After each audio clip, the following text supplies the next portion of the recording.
What one word do you think describes the honest way Carson Wentz felt the moment the Eagles drafted Hurts? He had to feel blindsided. I think he's not surprised that they brought in a backup quarterback, but in the second round, that's high. That's the type of player that you expect to play a substantial amount, maybe start, and when you draft somebody at that level, and be a contributor. Obviously, they don't expect Hurts to start, but they're going to get him on the field, which means that Wentz is going to be off the field or lined up as a receiver sometimes, and maybe they'll try to move Hurts around and do some different things a la Taysom Hill, but that's still not as many snaps as you would expect from a high second-round pick like they took for Hurts. So I think Wentz is probably blindsided by this decision. I'm sure he can understand given his injury history, but I can't imagine that he thought they were going to go with a quarterback in the second round. Yeah, I mean, this is a guy who watched another quarterback win a Super Bowl with his team. He finally now seems to have earned the respect of everybody, and here is his team taking a quarterback this high.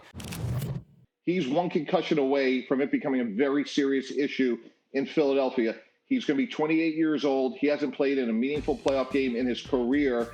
And now that he's thinking about concussions, it's something we have to take note of as an organization.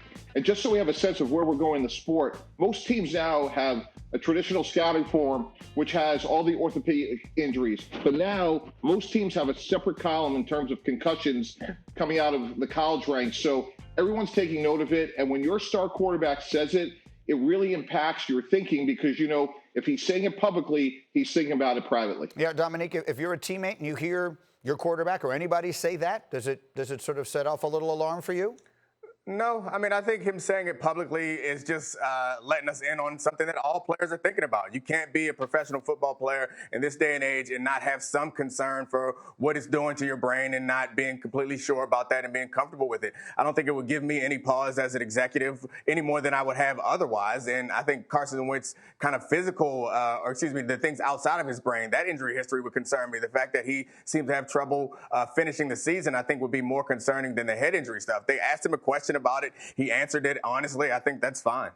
Okay, one way or another, we do know that there have been any number of concerns there. It's understandable why the Eagles would make the move they did, but also understandable why I think you chose the right word there. Nick, blindsided might be the way Carson Wentz feels.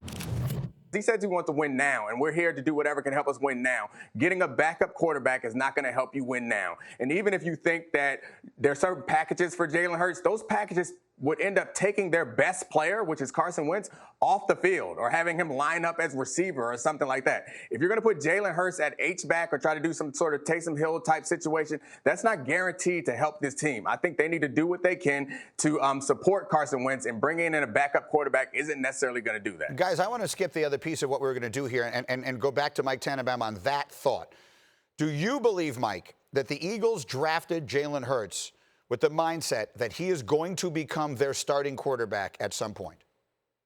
I don't believe so. I think all their eggs are in Carson Wentz's basket for now. I think they want to bring him in as a multi-dimensional player that is somewhat of a Taysom Hill sort of player where maybe you have him on the field with Wentz, but I don't believe they drafted him in the second round to be the heir apparent of Wentz. Okay, so if that is the case, and I tend to agree, is the second round too soon to do that in the draft? Like, I guess what I'd be asking you is, because Nick made this point in our first hour, and that's what I wanted to follow up on here. In the second round, this is a championship caliber team. This is a team that won the division last year with a bunch of injuries. They should be thinking Super Bowl thoughts. Now, Hurts will contribute this year. We would assume they'll find ways to get him on the field. But do you believe a second round pick was too much capital to give up for what they expect? Yeah, absolutely. With they're on the precipice of being a championship team, and I don't know why you would spend a second-round pick on this. To me, this is a little bit more of a luxury. Now, to their credit, they wound up drafting 3 receivers. They acquired Marquise Goodwin, but I thought they had other holes to fill, so maybe it'll work out for them, but I thought that was too much of a risk for a team that could go to the Super Bowl this year. I guess that's the question, Nick. It's one thing. Look, Jordan Love, and we have bashed the pick like crazy. But at least they think he's going to be their starting quarterback for a long time. Do you think they think the same thing in Philadelphia? Yeah, I hope not. I don't think so. Like, Carson Wentz has MVP potential and pretty much won the MVP already. So I don't think that you draft a quarterback to replace him at this time. I think the second round is way too high. I'm not sure off the top of my head where Taysom Hill was drafted or if he was drafted at all, but it seems like it's too early. Second round, you're looking for a player who's going to contribute substantially in your defense or offense. And they had an opportunity to add several guys, and they missed that opportunity in my mind. Thank you for watching ESPN on YouTube. For live streaming sports and premium content, subscribe to ESPN+.